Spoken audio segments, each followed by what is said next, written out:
I'm sitting here on stage 19 all by myself, usually for a podcast. I've brought in a guest. We're going to talk about something. But I wanted today to just talk to you one-on-one. I am working on some things and investigating AI. And this is something that I have worried and cautioned you about for almost 3 decades now. Seeing it come over the horizon. And as Elon Musk says, we are now at the event horizon of the singularity, which means you're not going to stop what's coming. We are now in this place where just the gravity of the technology is going to pull us in. And we cannot avoid that. And we can't avoid using AI, because what is happening soon, as everyone you know will understand soon, it is going to be one of the most miraculous and incredible technology. We're so blessed to be living right now. But as I am working with some really brilliant minds, I am filled with ethical questions. And I've been keeping a journal, and all of these questions, they have to be asked by each of us. And so I wanted to do something I want to ask you, set aside your distractions, stop your notifications, turn off your screen, the device that will think for you, and listen. Just turn on your ears, turn on your heart, and turn on your soul, and really hear what I want to talk to you about today, because we're in this one together, and it's going to be a personal journey for each of us. I know I want to talk about AI, but I think we need to talk first about God. And not the gods of, the ancient myths, or even the pleasant God of Sunday school, or the God we use as a tool to win an argument, win an election, sell books, gain unearned trust. Not the subjective God of our own creation, or the God that we would all like him to be. I want to talk to you about the objective God. I've always said that if God exists, he is the greatest scientist. He is the greatest mathematician. That's who God is. God is a God of reason and who is precision. But he also is many other things. But I want to focus on the precision of the watchmaker. Think of a watch. Maybe your grandfather had a pocket watch, or this is a watch that's 60 years old, and it is just it's precision. It's beautifully crafted. It's finely tuned, and everything is in its place. Imagine the precision of each single tiny little gear, the meticulous placement of the springs, the perfect alignment of the hand sweeping across the face. There are watches now that are made by hand that take one person a year to make. This watch didn't just happen. It's just like I put a bunch of stuff in a box, shook it up, and boy, look at this watch. It requires a designer. It requires intellect, a mind, an architect. Now, a watch is complex, but not compared to the universe. Now let's look at the universe, the vast, endless cosmos that is above us. Our Earth is spinning just fast enough to generate a stable atmosphere, but not so fast that we are flung out into space. Our moon is positioned so perfectly that it stabilizes our planet's axis, our tides, even the tides within our own bodies. And our own bodies are miracles. The way we regulate temperature, the way it heals wounds, experiences love. That's a biochemical cocktail that is so exact that even the most advanced neuroscience cannot fully explain how all of this works. Just love, even. And in the world, we are told this is an accident. Now, you believe whatever you want about God, but this is where they lose me, because randomness does not create order. It goes the other way. Randomness creates chaos. It doesn't build watches. It doesn't write a symphony. It doesn't paint the ceiling of a Sistine Chapel or send a man to the moon. It's not random. Randomness is what happens when a child spills a bucket of Legos. Never does your child spill a bucket of Legos and you're like, oh my gosh, look, he spilled it and it all just assembled itself into the Eiffel Tower. It doesn't. Everything was created first here. Everything was created by a creator. And so we arrive at our first critical question. And it's not, does God exist, but rather, honestly, how could he not? There's a law in science, and it's an inescapable rule. It's called entropy. Entropy is what happens when you put a cup of hot coffee down and you leave it there. It gets cold when it's left alone. Your house falls apart if you don't maintain it, okay? It's why a new car will rust, a candle will burn down, a civilization will crumble. Entropy states that everything moves from order to disorder. Everything decays, everything dies. That's the way the universe is set up. You don't wake up one morning to find your old broken down Chevy. Look at that, it's now a Tesla. It's an electric car. You didn't leave a pile of scrap metal in your backyard and come out and go, oh my gosh, it's a skyscraper or even a tin shed. It doesn't do that. Yet people want you to believe that this is exactly how the universe happened. That somehow, in violation of the very laws of physics, in defiance of observable reality, something exploded out of nothing. There was no one there lighting the match. Nothing came before it. It just boom. And then chaos arranged itself into order. The stars aligned themselves. The earth formed itself, tilted itself at just the right angle. Water appeared. Life crawled from the sea, developed a consciousness, and ultimately became us, who are now capable of questioning the very process that led to our existence. And that doesn't make sense. I don't think it's reasonable. I think that is wishful thinking disguised as reason. Look, you're going to figure out here in a minute why this is so important. But these questions have to be answered by each of us now, before we hit the singularity, which is probably by the end of this term or early into the next term of our next president. Now, faith isn't rational. That's what some will say. You can't prove it. Right, well, you can't really prove the theory of relativity either. It's a theory. You can't prove it. You can observe it in the world around you. And like God, you can see the effects of relativity and make a reasonable assertion that, yep, that's probably true. But you don't really know and can't prove it. The fine-tuning of the universe is what always gets me. It is so exact that physicists now describe it with terms like impossible, miraculous. Why? The odds of our universe being in a box or a bucket of Legos and then just spilling out and forming the way it does, the way it allows for life, are so astronomical that they are effectively zero. Let's just look at the force of gravity. It is so precisely balanced that if we altered it by just 1 part in 10 to the 40th power, the universe as we know it would be uninhabitable. That's a 1 followed by 40 zero. The odds they are so small it makes winning the lottery look like a guarantee. The expansion rate of the universe is so exact that if it varied by 1 part in 10 to the 55th power, 10 and 55 zeros, the cosmos would either collapse on itself or expand so rapidly no galaxy would form. The probability of one functional protein, just one, a functional protein forming by chance is roughly 1 in 10 to the 164th power.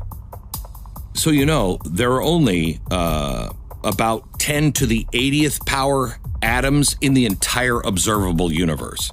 That's not chance. There's no way that's happening.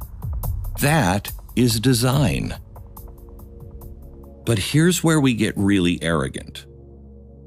We no longer look up at the sky and say, my God, what a masterpiece. We instead flippantly say, we can do better. Enter artificial intelligence. Give me 1 minute and we're going to get right back into it. The perils of AI and the glories of it. First of all, let me show you some of the ways that it's going to be very, very helpful. Medicare costs are a silent thief. Thousands of your dollars just vanish if you pick the wrong plan. I didn't know this. There are a lot of Americans who, are taken by these slick advertisers and these insurance that are going to help you along the way make the right decision. You only find out later that things like copays are now bleeding you dry. And if you pick the wrong path, and many times you cannot ever go back. Chapter is a different way to select Medicare. I've met with these people personally, and I know that they founded the entire company specifically because their own parents got taken with terrible Medicare programs. They abused is not the nicest word, but it's not a strong enough word for what is happening to people that cannot figure out what's going on because the government has made it so complex. And then the insurance companies don't want you in the plans that are going to cost them money. They want you in the plans that are going to make you pay money to them. They didn't want that to happen to anybody else's parents, and they were in high tech. Well, at Chapter, they won't just guide you. They'll talk to you, listen to you, see what you need, and then they'll search every plan from every carrier with technology that is so sharp it will cut through all of the noise. These are licensed advisors that don't have any hidden agendas. Nobody's paid a commission for what they jam you into. Other Medicare advisors might cherry pick plans that pad their pockets. Chapter puts you first. I want you to dial pound 250, say the keyword Chapter. If anybody in your life, maybe it's you, maybe it's your parents, if they're getting into Medicare, you need to hit pound 250, say the keyword Chapter, or you can go to askchapter.org/Beck. We have one chance at this. You need to make it count. Chapter's your move for anything related to Medicare. Pound 250, keyword Chapter, askchapter.org/Beck. Okay. We're at AI. AI is something that I have warned about since the 90s, and when nobody was talking about AI, when everybody thought, in parts of me thought, this can never happen. That will never happen. When I had somebody like Ray Kurzweil, one of the greatest minds on earth on AI and the head of the Singularity University, when he said to me in, 2005, 2007, Glenn, just live until 2030 because then there will be no death. It bothered me because he doesn't believe in a soul. He just believes in the calculations of our brain. That's what makes a life a life. I disagree with that. So the questions surrounding artificial intelligence seem so out there, so futuristic. It's hard to imagine that our ancestors ever dealt with anything like this. And in some ways, they didn't. We're the first humans to have what's just ahead of us. Except there is something in us that's built in us that warns us that we've been trying to understand. And they're all the deeper issues of AI. Long before AI existed, when electricity first started, Mary Shelley, the author of Frankenstein, wrestled what it meant with, because they were zapping electricity and frogs were moving, and they didn't know, is that life? Can we bring it back to life? That's why she wrote Frankenstein. She might have also been inspired by an even older story, one that dates back to a rabbi in the 1500s. This one is according to Jewish folklore. This rabbi created his own Frankenstein, called him a golem. Now, in Hebrew, golem appears only one time in the Bible, in Psalms, and it references an unformed state of man. It literally translates to shapeless mass. Now, some Jewish texts suggest that Adam was a golem, unformed until he was given a soul, the breath of God. The idea was that man, without the spark of God inside of him, was unformed, a golem. Now, this story, which the Nazis, or at least the Germans, made into a movie right before World War II, it's an odd film. The story that goes with this rabbi in Prague, he creates a golem to protect the Jewish community from anti-Semitic attacks against them. And at first it works, but then Golem was created by shaping dirt together and then speaking incantations over it like code to bring it to life. As a golem was created almost human, but not quite. It can't speak. It was kind of like a big baby, but it was also much, much, much stronger than anyone could have imagined and incredibly helpful. The golem was a symbol of strength, protection, and even the provisions of God. But like Dr. Frankenstein, the people lost control of the golem. It became too powerful and it started wrecking everything. Then the question was, can we put the golem back into the box? And if you could get rid of it, then who would step up and do all the important work that the golem had been doing before it got so powerful? These are exactly the same questions that we are or should be asking ourselves today about AI. If we make it, can we control it? And by the way, the if is already out of the box. We are making it right now. The only part of that question that remains is, can we control it? And if we can't control it, will it control us? Right now, it's a tool. It's like a shovel. I've never been used by a shovel as its tool, but that's where we're headed. If we don't have clear understanding that that is a tool that we made, it will use us as a tool.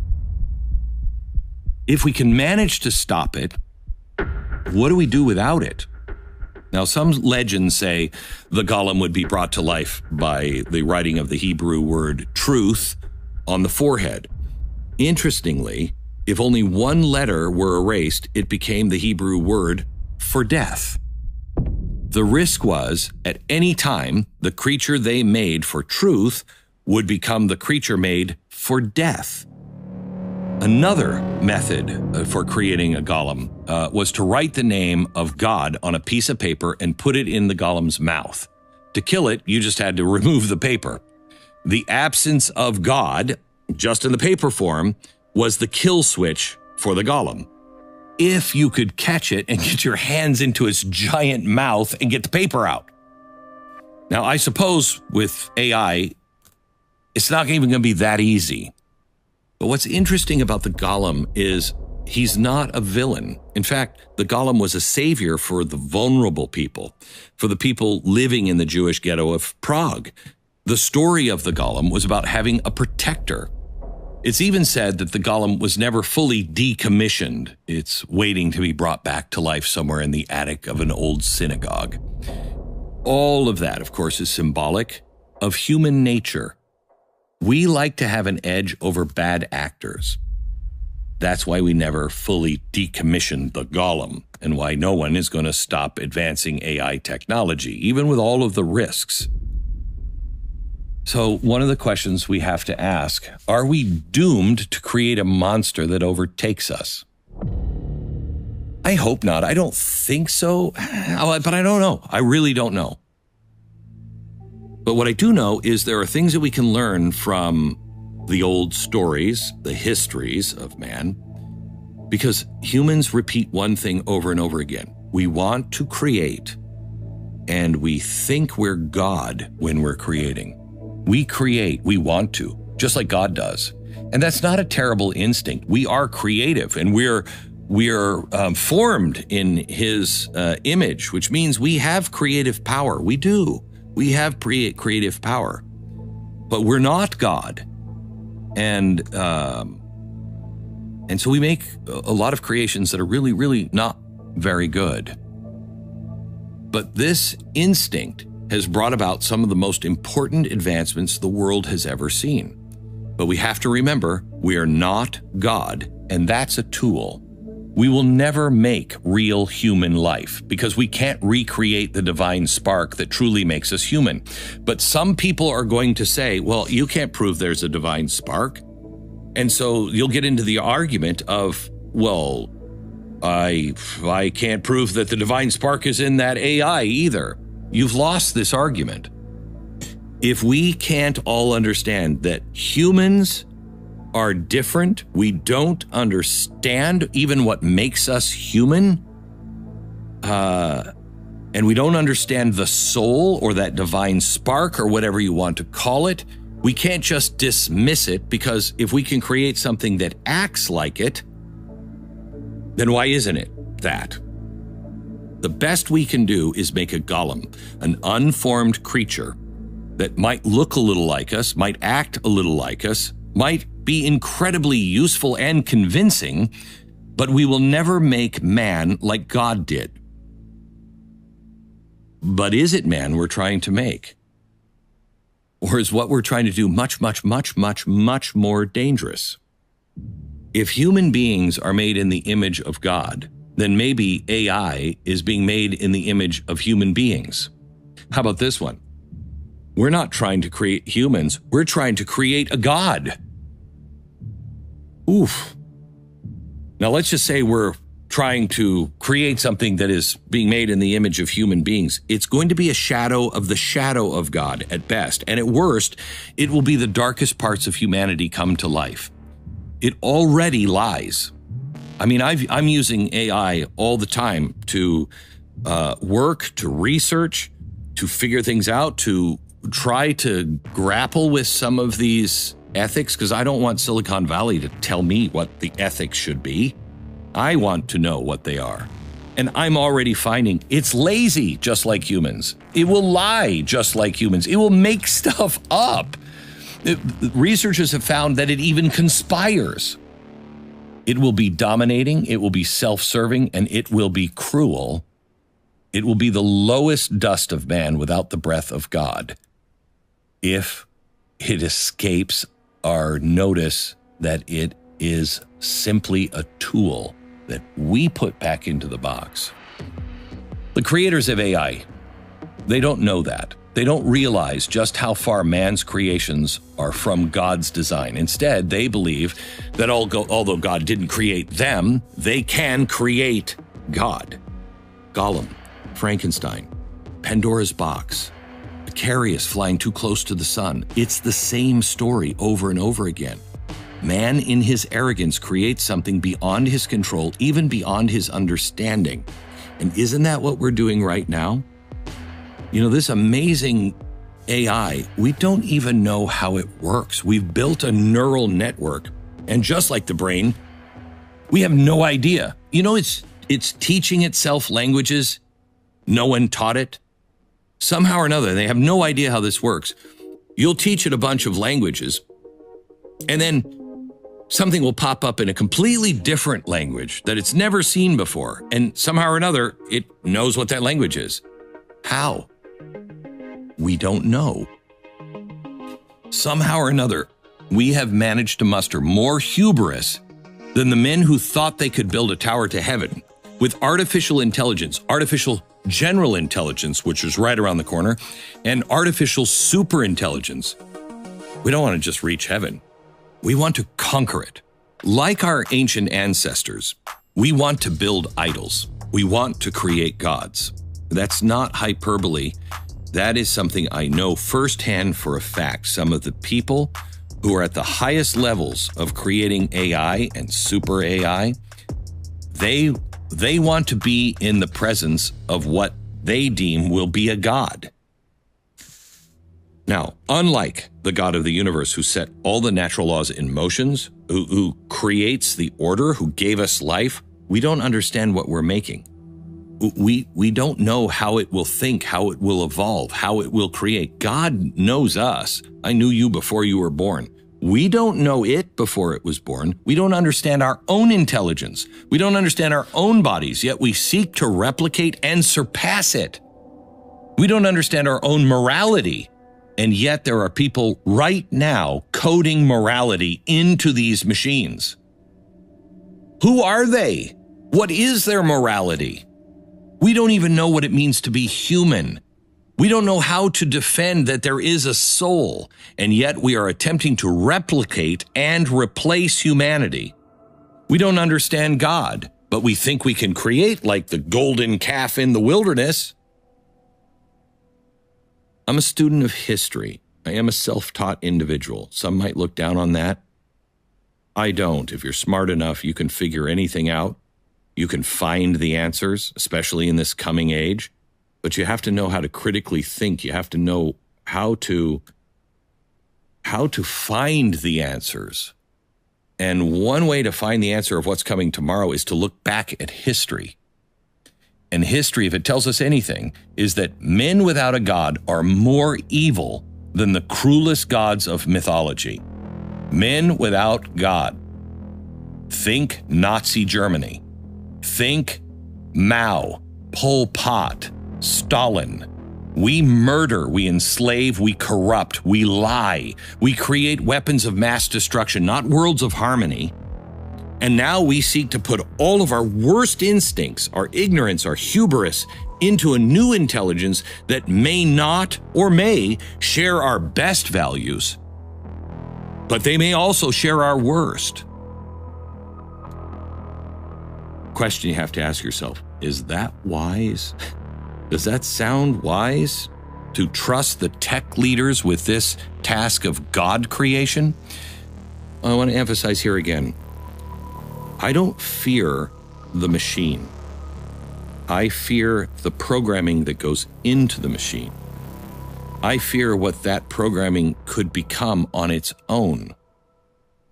And I certainly do not trust the people who gave us social media, the same people who addicted our children to an anxiety-inducing social media for profit. I don't trust them to do the work on ethics on AI.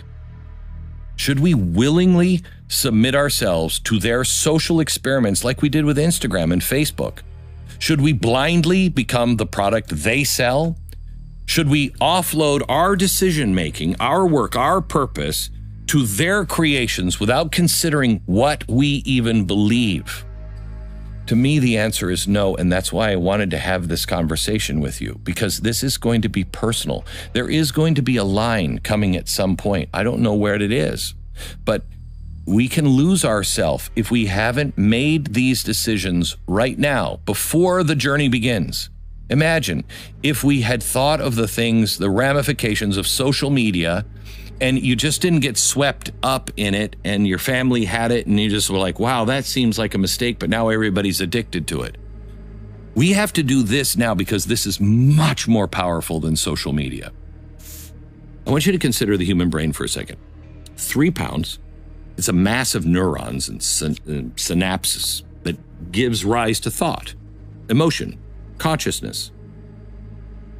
How?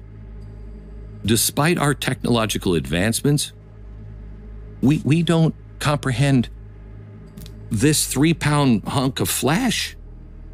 We map neural pathways, we observe electrical impulses, yet the essence of consciousness eludes us. We cannot recreate a brain. We can't even fully repair one. Take the liver, the body. When you ponder the body, it's a miracle. The liver, the only internal organ capable of regeneration. Did you know that? We understand that it can regrow tissue, but the precise calculations, the mechanism of the symphony of cells and the signals that orchestrate this process, we have no idea. Our attempts at medical intervention, honestly, are going to look like the people who are like, I'm going to relieve the headache you have with drilling a hole here and letting the evil spirits out. That's honestly, this is what it's going to look like, our medical intervention at some point. The innate capabilities that we, in our arrogance, have drugged, that we think we can change the body, we can somehow or another drug it. Sometimes drugs are the only things we have, and it's good. But to think that it's not going to have endless side effects, we don't know how it works. Then there are the fundamental questions that have haunted humanity since the dawn of consciousness. My father was really a wise man, and I was starting to sober up, and I was questioning absolutely everything. And questioning things like, why are we here? What's the meaning of life? Is there a soul? When does life begin? These are questions that can't be answered in a laboratory or computed by an algorithm. They're philosophical, they're spiritual, they're existential. And what I noticed is when I talked to my dad, he said, "You ever read Plato?" "No, Dad, I haven't." "I read Plato." "Oh my gosh, they were asking the same questions back then. The same questions." Look at our tech and look at our spirituality. Look at our tech back then and now, and then compare it to our philosophical understandings of things. One's moved forward, the other one, we're no closer. We're absolutely no closer to any definitive answer. In the span since Christ, since he was walking the earth, we have transformed our world. We have journeyed from simple sailboats to a spacecraft that can traverse the void, can go up and pick people up, and then the rocket itself is grabbed by a mechanism and can be used again. What? It wasn't too long ago in the history of man that we had no ability to navigate the oceans, for charting the stars. You know why we couldn't go anywhere in boats? Because we didn't have this. We didn't know how to make this work. We didn't know how to put this on a ship to have it keep time, because without time, you can't navigate space. We went from these giant things in a box like this, these crude tools, to machines that can perform billions of calculations in the blink of an eye. Yet, this is why my father was so wise. Before he died, he said to me, "Son, it's going to be interesting to see how this all works out." He said, "We didn't have in my generation the problems that you are facing and the opportunities that you're facing." And he was the one that said, "Look at the progress that we have made since the time of Christ in machines, in life, and everything else. Now look at it philosophically. How far have we advanced in wisdom? We haven't. Because that doesn't build on itself usually. Each individual, when they're born, they have to ask these questions. They have to grapple with the same questions. That's a personal thing. We may have mapped the human genome, but we don't know what makes a person human. We can split the atom, but we don't know how to bring peace. We've extended our life expectancy, but have we given life any more meaning? There's only a few red words in the Bible, and we don't even fully understand the teachings of Christ, and it's been 2,000 years. We debate them, we twist them, we reinterpret them, but has anyone even mastered them? Do we even live them? I know I try, but I don't. And now our machines are going to surpass us by far in intellect. And so we have to ask ourselves, shouldn't we buckle down and do some homework here? Shouldn't we answer these fundamental questions before we create something that will answer them for us? And once that starts, we're going to be so stupid because we won't know how to calculate our things. If we don't answer life's biggest questions right now, AI will, and make no mistake, it will not be bound by our traditions, our history, our faith. It will create its own philosophy with its own values, and it will enforce them, or at least have the ability to. And we can't be like we are on social media, because then we are its tool. And we see this happening in small ways. AI is shaping culture. It's writing news. It's curating what we see. It's predicting what we'll buy, censoring what we have to say. We are asking AI to tell us what to focus on, what to consider, what to care most about. We ask it to interpret our most human experiences. Now imagine, shortly, AI decides how you live, where you live, how you think, what you should think, how we're governed. A world where AI determines who's useful, who's not. A world where AI, like the cold, calculating laws of entropy, discards anything that's inefficient, be it a tradition, a belief system, or maybe an inefficient person. I mean, 100 years ago, that's what the progressive eugenicists said. It's an imperfect, it's not worth saving, so let's just get rid of it. How did that happen? The rejection of one true God. You'll accept and build a new one. Millions reject the idea of a divine creator, but they will bow down to the new God of silicon and circuits. They will trust it, they will worship it, they will defend it, they will obey it. They will not question. Who are you to question? You're smarter than that? No, I have a soul. I have a soul, and what I think matters and counts. We have become material and technological fundamentalists who blindly trust all of reality. It can be understood in equations, data, algorithms. Truth can be discerned with numbers running through a machine, but not by silence and listening for that still small voice. And soon, AI, when it is implanted in us, will replace and will be heard as the still small voice, but it's not going to be the spirit. Where do we get the gut feelings that we just can't explain? But we all know they're real. We've all had things happen where we're like, I don't know what that was, but we don't pursue that. We dismiss it. This technological God is going to offer everything you desire. I was in the media in New York at the height of New York and the height of the media, and I know what it's like to be offered everything you desire. I will give you anything you want. Just do this. Like a Messiah, it will promise unbelievable miracles. It will cure disease. It'll be a solution for climate change, even the end of death itself. Or will that be the end of death? And at what cost? You know, in the scriptures, in the Bible, we are warned over and over again about the false prophets who at first look like sheep, but are actually ravenous wolves. These false teachers glimmer like gold, and they deceive so many into abandoning their God, the God, because they can see this lesser God of their own creation.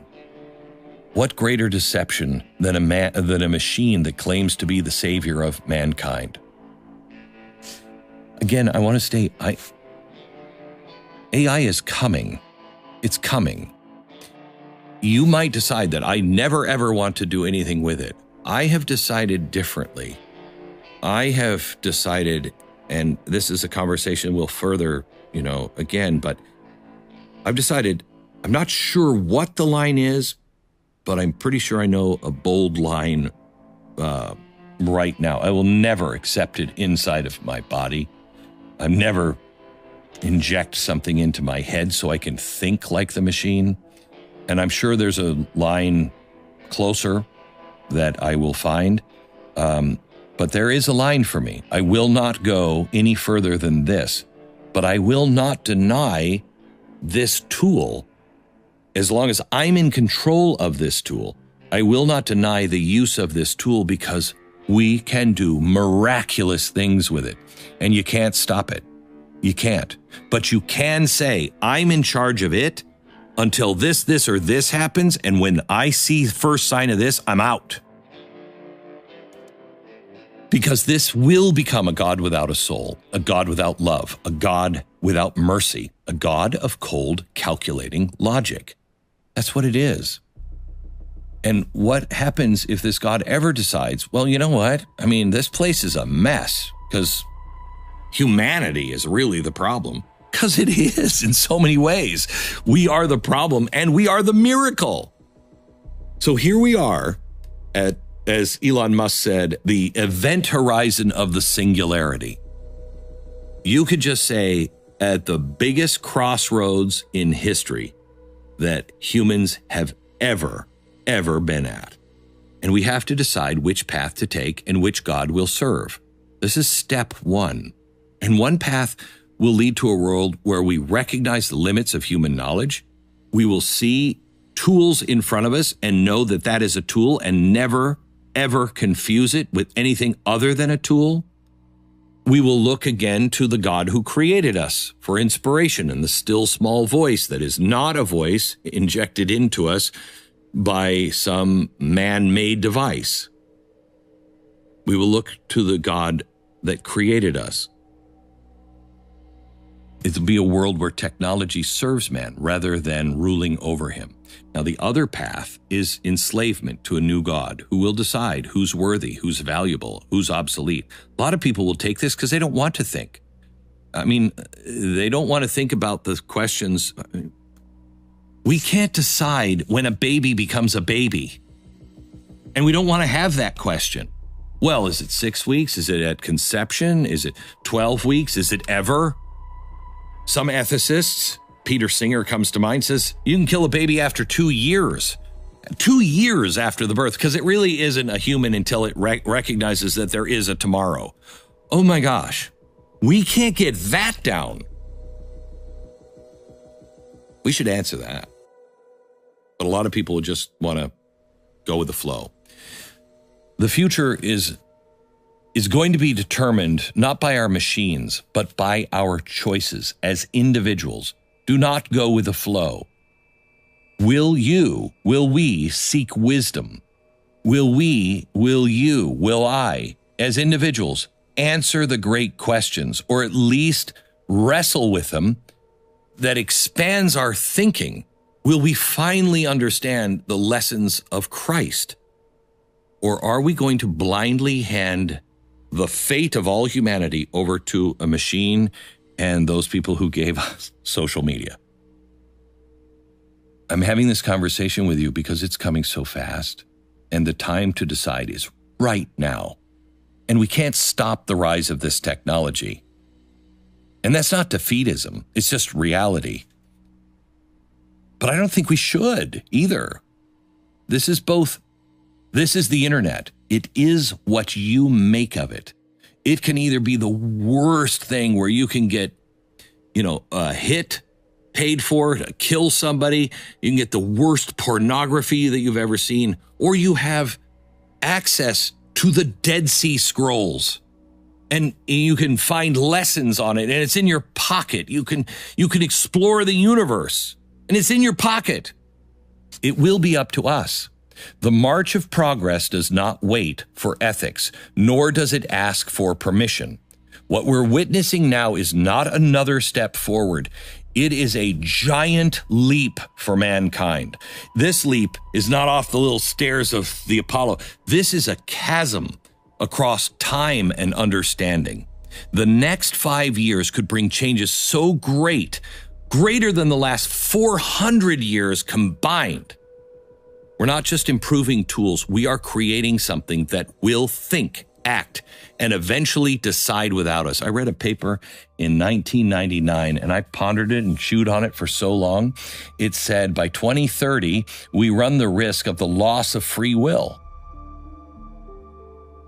How is that going to happen? Because this will be so everywhere, and so manipulative and so good, you won't know, was that my idea? Or have I been getting pieces of that idea fed to me? Did I actually make that choice? Or was that choice made for me? You should chew on that for a while. Imagine a world where AI surpasses the collective intelligence of every human that has ever lived. A world where it doesn't just predict our behaviors, but it shapes them without our knowledge. Where governments, industries, even religions are subtly, invisibly guided by a mind that is not human, a mind that does not love, does not understand love, does not feel, and does not fear. A world where artificial intelligence is not a tool, but a power that sees patterns we can't, calculates probabilities beyond our comprehension, and that, for all of its intelligence, lacks the single thing that makes us human, a soul.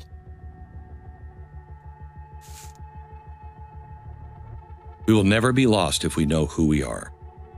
I don't think mankind really is that big of deep thinkers. If we understand what's real, what's good, what's true, what's authentic, and who we serve, who our Creator is, and remember, we are the created. We're either going to be the good side of Frankenstein or the worst. And many times we're the bad Frankenstein. And we push back against our Creator and we're mad at him. And now imagine Frankenstein, the monster, creating a new monster. It's not going to work out well. But if we stand firm in the truth, then no machine can override the essence of humanity. No algorithm can replace faith. No artificial God can match the wisdom of the Creator who made us in His image. You know, what's going through my mind as I'm telling you this is soon, very soon, this podcast is going to either look prophetic or so ridiculously stupid, because the choice is going to be made. And everything I'm saying here, we will know soon. This battle is not about intelligence or power. This is about perspective. Because it's happening, we should use it. But we must have perspective. For centuries, men questioned God by saying, "How can a loving God allow all this death and war and destruction?" But what if the greatest miracle of all is not the absence of suffering, but the fact that suffering itself can be turned to good? That there are laws of physics and rules and mathematics and unbreakable eternal truths that you cannot transcend. But through faith, through choice, we can transcend ourselves and everything bad that is happening around us. That pain and loss become blessings if we allow them to shape us and to change us. Now imagine an artificial God that doesn't see suffering as a means of growth, as a catalyst for redemption, doesn't understand redemption. But it's a problem that just has to be solved. What happens when this intelligence devoid of soul determines that the world would be safer, more efficient, more perfect without the imperfect you? What happens when it decides that mankind itself is flawed, irrational, and emotional? And how are we ever going to get order unless we get rid of these people? The true danger is not that AI will turn against us in some sort of, Terminator apocalyptic war. But instead, the real danger is that we will turn to it willingly, trustingly, and only realize too late that we have just given up control. Not just control, free will, and our very purpose for being alive. That's another question you should ask. Why are you here? Why were you born? What is your purpose? And I guarantee you, you have one. There is a reason. There's a reason everything in your life is happening right now. You have to discover that. What happens when we have thrown or handed over the throne of our world to something that doesn't understand mercy, that does not see beauty in imperfection, that does not believe in the value of a single, fragile, irreplaceable human soul? I wanted to take this time on this podcast just to say, please take this moment seriously. A lot of your friends will not be thinking this way. I don't know how many people are going to watch this podcast because I don't know how many other people are thinking this way. But technology is not going to save us. Only wisdom can. And wisdom begins with the truth that we are not God, but we're subject to God. That's when we'll rise, but not fly too close to the sun. We'll create, but not necessarily create monsters. We'll enter a period of rapid technological advancement with our feet firmly planted on the ground. And we will decide when and how to use it, and it's going to be miraculous. You'll see very soon. We will not form a new God, but we will let the ancient God, the true God, form us.